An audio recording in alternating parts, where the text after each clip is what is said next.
Good morning student.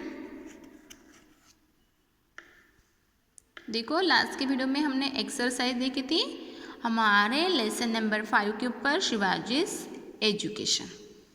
अब देखो हम lesson number 6 start करेंगे, हमारा नया लेसन, उसका नाम है the oath of Swaraj. The oath of Swaraj. इसमें क्या है देखो, the temple at Raireshwar. The temple at Raireshwar, रायेश्वराचे मंदिर. To the southwest of Pune, there is a beauty spot called Rayeshwar, famous for its temple. Famous for its temple.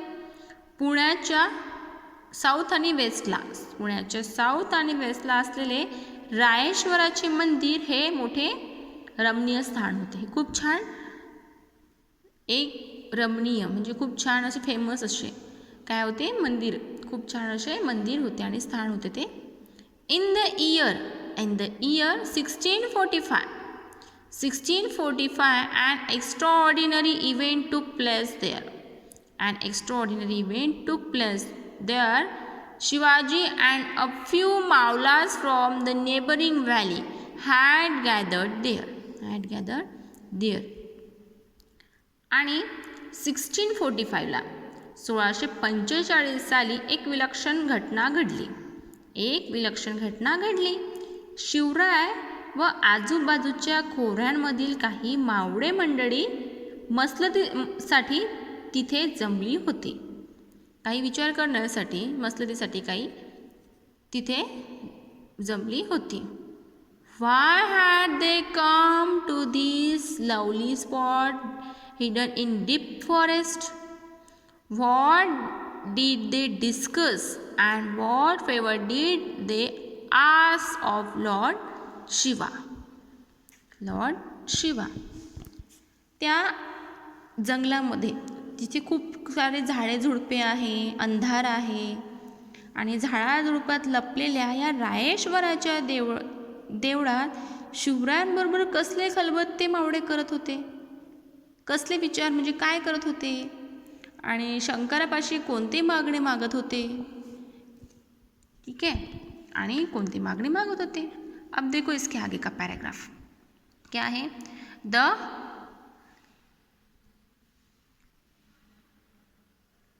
The fiery eloquence of young Shivaji.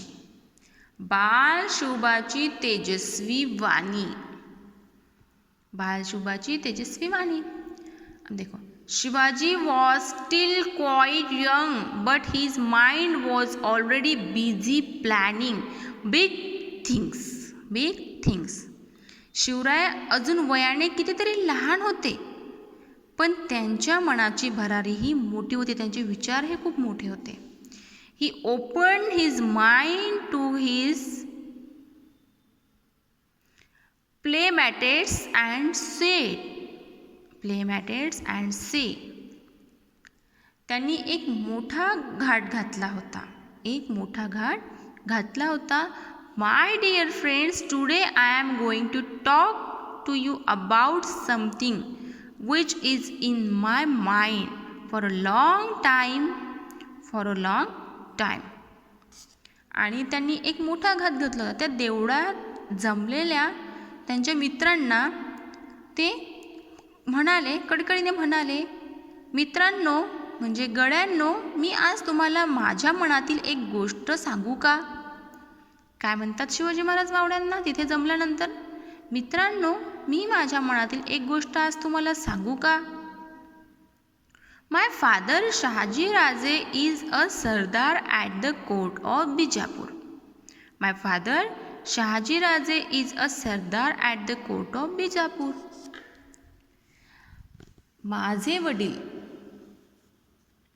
आमचे वडील शहाजीराजे विजापूरचे सरदार आहेत. ते सरदार आहेत. It is he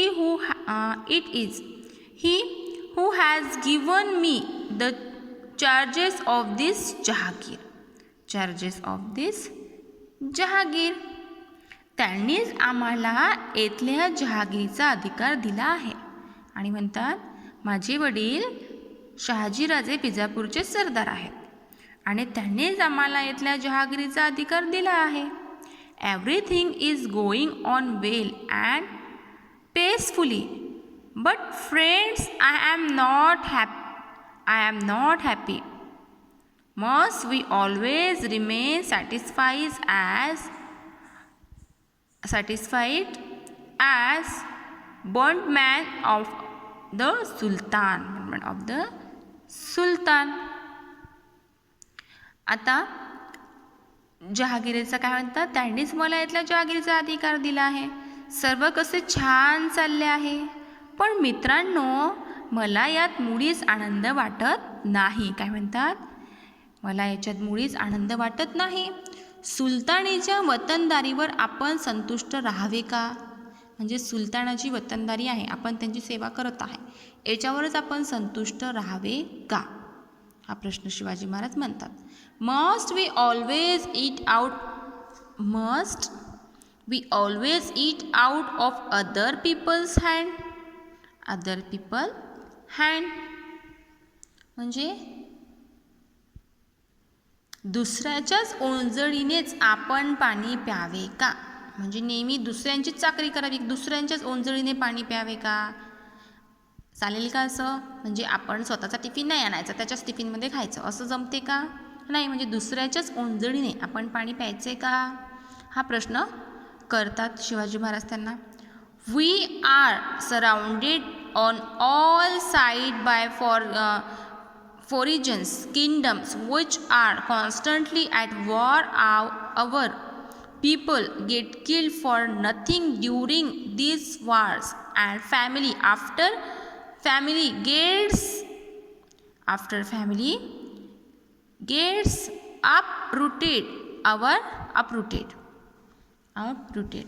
आपल्या चारी बाजूंना अनेक परकीय राजवटी आहेत आणि त्यांच्यामध्ये सारखी युद्धे चालू असतात.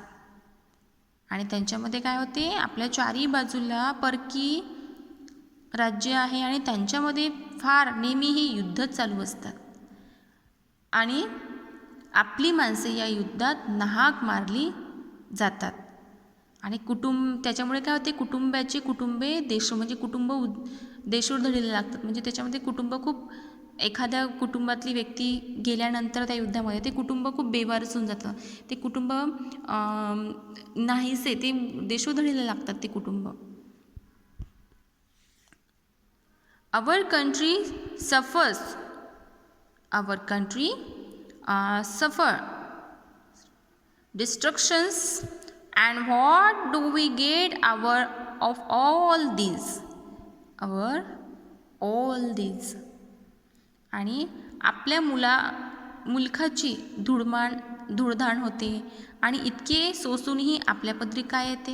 म्हणजे आपण परके, आपल्या शेजारी, आपण जिथे राहतो, आपल्या शेजारी चारी बाजूंना अनेक परकीय राजवटी आहेत. अनेक राज्यांचे राज्य म्हणजे आहे जिथे ते वेगवेगळी सत्ता चालते. आणि या राज्यांमध्ये नेहमी काय युद्ध होत राहते. युद्धांमध्ये काय होते, आपली माणसं मारली जातात. सैनिक म्हणून माणसेही सैनिक असतात तिथे, ती युद्धात जी सैनिक असते ते विनाकारण मारले जातात. या राजांमध्ये दुश्मनी असते, या राजांमध्ये हे शत्रुत्व असते आणि या शत्रुत्वातून नेहमी युद्ध होतात. आणि युद्धांमध्ये नेहमीही सैन्य जे असते ते मारले जाते. आणि सैन्य म्हणजे लोकच, जर त्याच्यामध्ये काही जर मारली गेली लोक, सैन्य जर मेले, त्याच्यामध्ये जी माणसे आहेत ती मेली, त्यात नुकसान कोणाचं होते? त्यांच्या परिवाराचं होते. आणि त्याच्यात त्यांना काय मिळते? काहीच मिळत नाही. Shall we allow this to continue just for the sake of a small watan? What have you to say about all this? आणि तर गुलामगिरी आपण हे किती दिवस सहन करायचे? गुलामगिरी आपण किती दिवस सहन करायची? दुसऱ्यांसाठी आपण किती काळ खपायचे? आता हे तुम्हीच सांगा. ओके, हे काय म्हणते शिवाजी महाराज त्यांनाच विचारते की तुम्हीच सांगा, आता आपण दुसऱ्यांची गुलामगिरी किती दिवस करायची, त्यांच्यासाठी किती दिवस खपायचं? आणि वतनाच्या लोभाने आपण हे असे चालू द्यायचे का, हे शिवाजी महाराज मावळ्यांना विचारतात. ठीक है, त्यांच्या मित्रांना, त्यांचे जे मित्र असतात त्यांना ते विचारतात. आज के पैराग्राफ में हमने इतना देखा, ये पूरा पैराग्राफ हमने देखा, ये पूरा आपको रीड करके रखना है. ओके.